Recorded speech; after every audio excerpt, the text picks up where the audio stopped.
Good morning, everyone. June 1st, 2022. It's hailing, and I'm driving around trying to get more supplies for self-leveling that OSB in the studio and looking for some epoxy. All right, let's go get a coffee. All right, so I've got some self-leveling underlayment primer. Put that stuff down here. I also put tape around the edges where I think it's more dippy, especially along this wall. Right here, I built a little dam for the self-leveling concrete, and then along this wall, so it doesn't pour into the other room. This wall here, it doesn't matter because that's level with the concrete basically, and there's concrete right there, and that's the outside. So I don't really have to worry about taping that off. But once I pour this stuff, I have it over here. I got 2 bags. I'm probably gonna need another 5 bags. I have no idea what I need. So I just grabbed 2. They're like 30 bucks a piece. So I was like, man, that's expensive. So I'm gonna like do it one test bag. I just rolled on a good 2 layers of the primer, and we're almost ready to pour. But I do have some appointments this morning, VA appointments. So we'll take care of that. And then when we come back, we'll keep working on the floor. All right, we're back. I had a few VA appointments this morning. It is 11:30 a.m.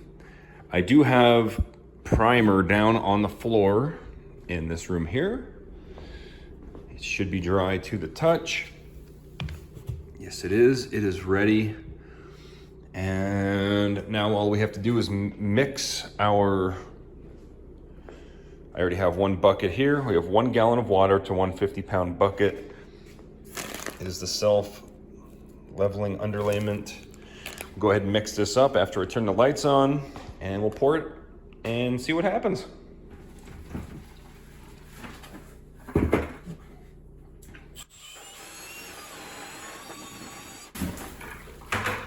Oh. I've got some on the floor right here. It is what it is.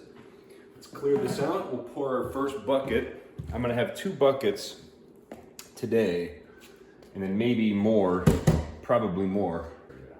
I guess we'll find out. I'm gonna start up in this corner. We'll just pour the whole bucket.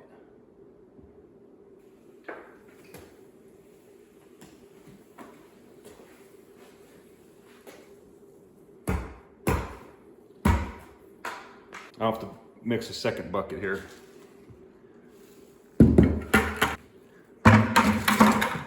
Definitely gonna need another 2-3 bags of this stuff. I knew I would. I just wanted to see what 1 bag would do before I purchased a whole bunch. I think this next bucket, I'm gonna pour like where my feet are and go over this way.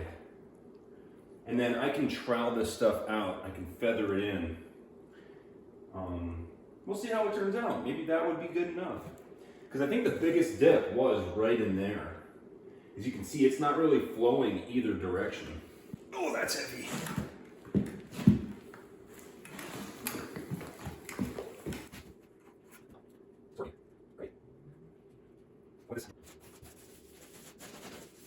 Okay, I'm gonna let this self-level for another 10 minutes or so. I'm gonna get my trowel and I'm gonna feather out that edge. And then I'm gonna go actually get another 3 bags and pour it on this side. Great, so after making a mess and 5 bags of self-leveling, what's it called? Pro Select Self-Leveling Underlayment, polymer modified, whatever, 5 bags. I just poured in the final bucket. It's definitely deeper over here. It's working. Now, I did feather out the first 2 buckets that I did, the original 2. I feathered it out to kind of fill in this crack here and just kind of make an even thing. And then when I got the final 3, I did 1 bucket, 2 buckets, and then a 3rd bucket right here. I just poured it. So you can see it's slowly creeping, filling in the lower sections. I think this floor was actually more level than I made myself believe. But this is gonna make me sit a lot easier knowing that it is absolutely as level as it can be. I'm gonna allow this to sit for maybe 10 minutes and let it kind of just creep slowly and find the low spots. And then I will most likely feather out the edges here because there is a little lump. I don't know if you can tell. It'll probably flatten itself out, but we'll see what happens in 10 minutes from now. But if there's still a little lump, then I'll make sure I feather it out. All right, after a little bit of cleanup, and we had a breach over here. It started coming through. Somehow it got through, and I was pretty darn sure I sealed everything off. Somehow it got through, and it was leaking out here, but I plugged it up, and it was also starting over here, so I jammed some paper towels in there. But this is about a half hour later, and it looks pretty good. Everything's level, and there's no way by hand I could have done that with OSB, right? And great stuff expanding foam. We're not going to touch that for at least 2 days probably, and then we can start installing the vinyl flooring, which is back there. For now, it's garbage day, and I am really sick of these boxes. I'm starting to load them up, make sure all the instructions and all the batteries and any kind of stuff is taken out. I'm gonna take all these boxes, get them out to the curb, and let the garbage man take that stuff. I'm gonna move the workbench, even though it's only on sawhorses. I'm gonna move it over this way a little bit, and then I think we're either going to start construction of the legs of the workbench, or we're gonna do some kind of shelves or something. Maybe not even in here, maybe in the pay dirt room, because we've got a lot of gold prospecting gear and stuff that I would like to get off of the benches and on the shelves. Again, I'm waiting for my table saw before I can make any French cleats, which are that's gonna be great for the individual tools. And yeah, I'm gonna go ahead and get these boxes taken care of right now. That's gonna free up a lot of space in the shop. Alrighty. All right, it is a couple hours later. We still have this part here that's wet, which was the obvious dip. That's where it was pulling up. And so that's taking longer to dry than the rest of it. But it seems to be working pretty good. I was able to actually step in here and walk around. I'm not like jumping up and down, but it's also quieter in here. Feels like the concrete on the floor is helping the acoustics. That doesn't make any sense. I get it, but it does. It seems like it is. And I'm just gonna wait for that to dry. We can put in the flooring tomorrow or the next day. I took all my Milwaukee tools and I needed them all in one place. I got sick of having that pile over there. It's so nice to have this area back. Obviously I hate bending down to get tools. We're gonna get those up on a shelf somewhere, maybe build another workbench here. Possibly the guitar setup bench might go right here. Of course, not all the way over to the wall or the door, because when we walk in, we don't want maybe like out to here or something. And that'll be great because I'd have some natural light for doing guitar setups. And also have some shelves up here with my setup tools, fret job stuff and all that. And it's coming together. It's just kind of like, man, I need a fireproof cabinet for this entire box. I can't do anything with it until I get myself one of those fireproof cabinets.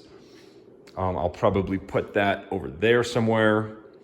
I also want to build, once this floor's dry at least, I want to build some kind of like a housing, I guess you would call it, like a little soundproof thing, like a miniature soundproof room with ventilation though, for my computer tower, because there's nothing more annoying than recording and having that computer humming, because I mean, that thing is pretty loud, and it's just like ambient background noise that's really annoying. And I would, if I can fix it, which I can, might as well do it, right? I'm just thinking out loud here. In the meantime, I went ahead and put together the table for my bandsaw. Cleaned off the top with some denatured alcohol, cleaned off all the parts, got it all set up here. The blade is square on both sides. Got the little stop screw together. This thing is actually really nice. I've never had, I'll be honest with you guys, I haven't used a bandsaw that is newer. Well, the one that I had was a Reliant 14-inch. It was half the size of this 17-incher. It was only, you know, this tall, and it was pretty old. But this one here is a brand new bandsaw. And I was used to my little 14-inch Reliant, and then when I was up in New York, he had an 18-inch bandsaw up there at the shop in New York, and that thing was from the 1960s, and it was super heavy, and I mean, that thing was awesome. Also, I did not even raise this up yet. You're seeing it for the first time. So am I. Man, look how big of a piece we can resaw. When I say resaw, so bandsaw is for, say I have a circle, a pattern of a circle. I can cut it, right? I can cut that circle out. But the cool thing about this machine, it has a resaw capability, which means if I wanted to take this board and cut it in half like this, I can actually cut this board. I can cut a board taller than that, straight down the middle and open it up like a book, which is called book matching, which is what I have to do for my guitar tops. So say I get a piece of maple burl or something like that, or a really nice piece of walnut. I can cut it right down the middle, open it up, and it'll be a symmetrical pattern on both sides. Anyway, just wanted to explain that real quick. And I think I'm gonna clean up this area over here. And it is 3 p.m. I think I'm gonna call it early.